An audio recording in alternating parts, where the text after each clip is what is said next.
Alright, I'm gonna say something that sounds completely backwards, and half of you are gonna want to argue with me before I even finish the sentence. Do me a favor, just hold on for 30 seconds.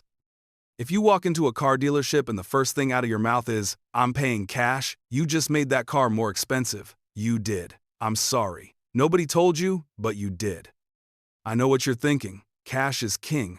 My dad said cash is king. My grandpa said cash is king. Yeah, in most places, sure. In a car dealership, cash is bait. And you just put it on the hook. It's not because paying cash is bad. Paying cash is great. The problem is announcing it. Saying it out loud. Telling them before they've shown you their actual number. Those are two completely different things. And the difference between them is easily, casually, every day in this country, a couple $1,000. Paying cash is smart. Telling them you're paying cash is expensive. That's the whole video. If you got that one sentence, you got the whole thing. But stick around, because the why is where it gets uncomfortable. Here's what nobody tells you. You and the dealership are not looking at the same deal. You think you are. You're not. You see one transaction. You give them money, they give you a car, you go home, your wife rolls her eyes about the color, life moves on. They see a layer cake. The car is one slice. That's it, one slice. Underneath there's the loan markup. They can take whatever rate the bank gives them and bump it up a couple points and pocket the difference. There's the extended warranty. There's gap insurance. There's the paint protection, the interior protection, the tire and wheel package, the theft etching thing, which, by the way, is one of the dumbest products ever invented. Write that one down and never agree to it. There's doc fees, accessories, service plans, maintenance bundles. The car's the appetizer. They don't even really make money on the car most of the time. Everything else, that's where they live. So when you walk in there thinking, "I'm just buying a car," and they're sitting there thinking, "I have 9 different ways to make money off this person," before they leave, who's running the conversation? It's not you. I promise it's not you. The showroom sells the car, the finance office sells the profit. And once you get that, really get it, everything else in this video makes sense. Now, let's get to the actual moment, the mistake, the thing you've been doing. You walk in, salesperson smiles, asks the friendly stuff, trade-in, payments, and somewhere in the first 10 minutes you puff up your chest and go, "I'm paying cash." In your head, you just played your trump card. You think they're gonna respect you now, treat you serious, sharpen the pencil. In their head, totally different movie. They just heard no loan markup, no gap, no warranty, no back end, no money for me. You didn't show power. You announced you're a low-profit customer. Congratulations, you just made yourself less interesting to the person you're trying to negotiate with. And what do you think happens to the price now? It doesn't move. Why would it move? You just told them they can't make money anywhere else, so the car itself has to carry the whole profit. They're not going to discount it. They can't. You took away every other lever. You think cash is power. The dealer hears lost profit, 2 completely different transactions, same room, and you didn't even notice.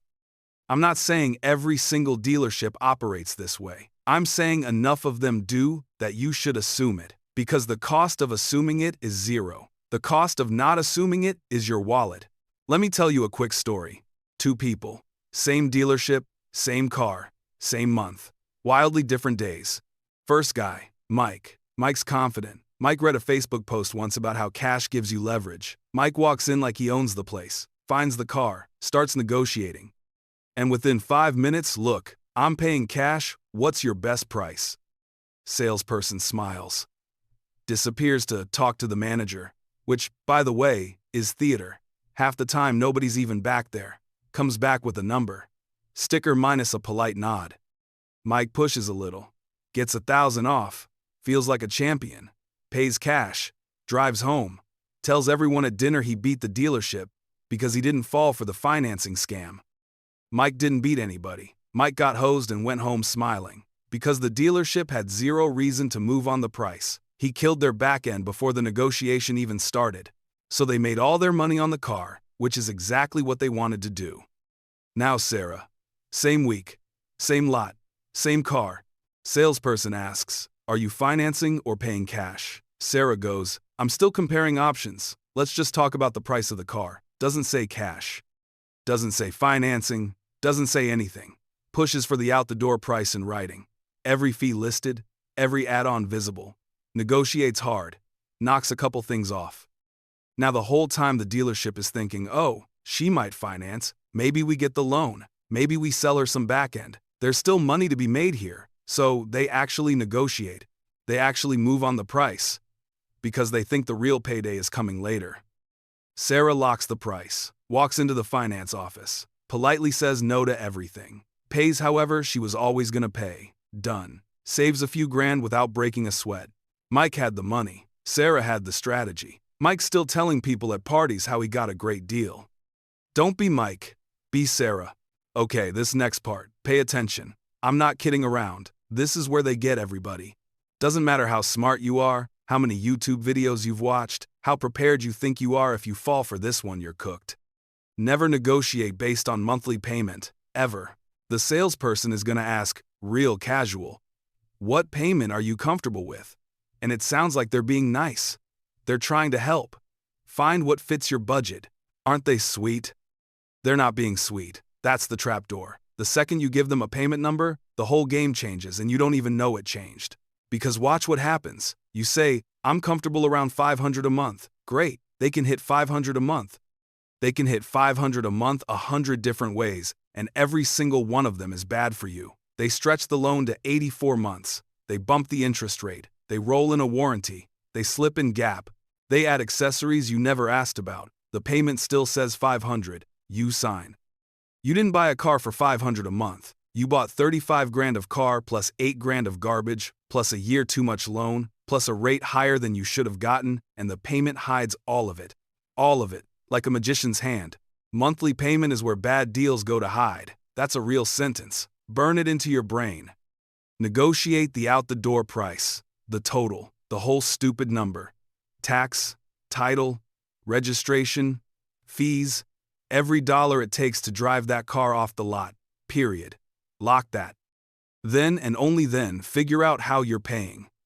Cash, your bank, their bank, doesn't matter. But not before.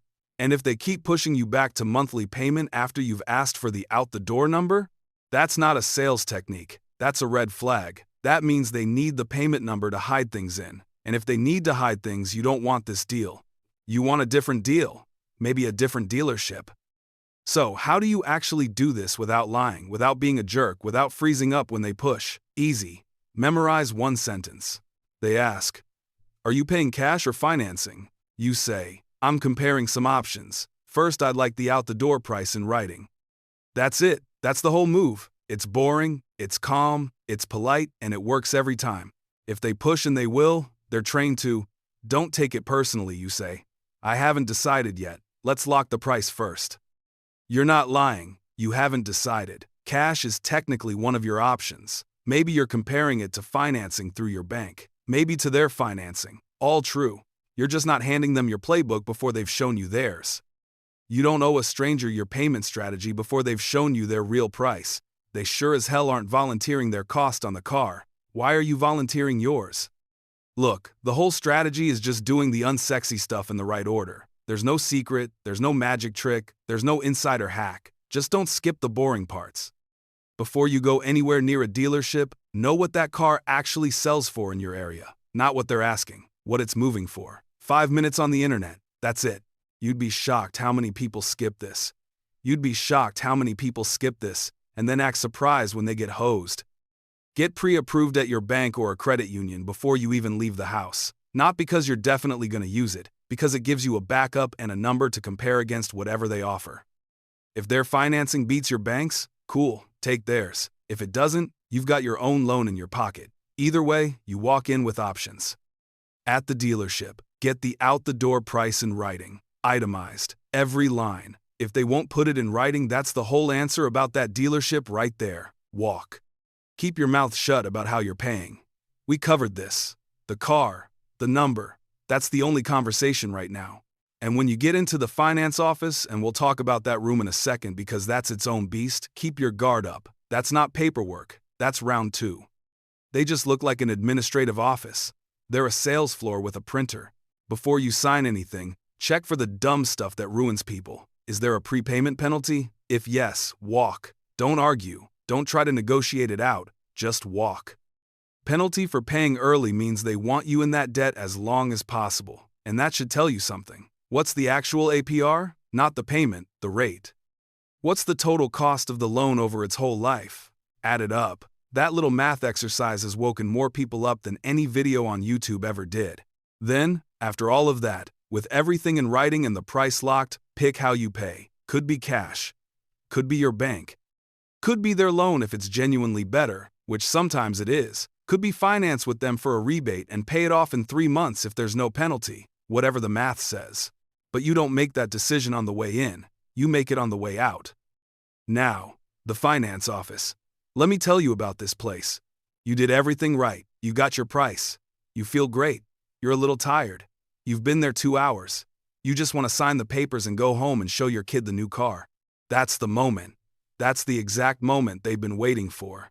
You're emotionally checked out, you fought hard, you won, and now there's a guy across a desk who knows you'd sign almost anything to get out of there. You sit down. Friendly guy, computer, stack of papers. He starts explaining things. And one by one, sometimes blatant, sometimes wrapped up in the conversation so smooth you don't even hear it, they start selling. Extended warranty, GAP, tire and wheel, paint protection, interior protection, theft etching again, never. Maintenance plan, key replacement plan. LoJack, half these things you didn't even know existed until 5 minutes ago, by the way. Some of them have margins of 400%. They're not paperwork, they're products. Expensive products. And every one of them, if you nod yes, gets rolled right into your loan. Payment goes up $40. $40 a month for 6 years is almost $3,000. For something you didn't even want, that you would never have bought at a store. The deal isn't over when you leave the showroom.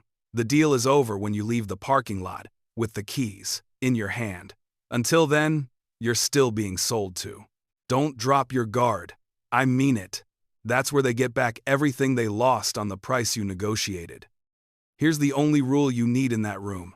If you wouldn't drive to a store and buy that product separately, don't let them slip it into the loan. That's it. That's the whole filter. The payment only, going up a little, is the trick. Math it out. It's never just a little. Some of these products can occasionally make sense. I'm not going to pretend they're all evil, but none of them should be a reflex yes. Make them earn every single one. Make them explain it, slowly, while you're tired. They'll usually give up halfway through. Okay, before I move on, I gotta say something, because I know somebody out there is gonna hear "don't pay cash" and run the wrong way with it. That's not what I said. That's not what I'm saying. Paying cash is good. Owning a car free and clear is a fantastic position to be in. No payment hanging over you, no interest piling up, full ownership. Great, love it. I'm telling you that when you tell them matters more than the cash itself. Cash is a great way to pay. It's a terrible way to negotiate. 2 different jobs. Stop using it for the second one. And while we're being real, don't empty your savings to pay cash either. If buying that car wipes out your emergency fund, you didn't pay cash. You moved your safety net into a depreciating asset and called it winning. That's not winning. That's a different kind of losing. Don't take a terrible loan just to look smart either. If their rate is higher than your bank's, use your bank.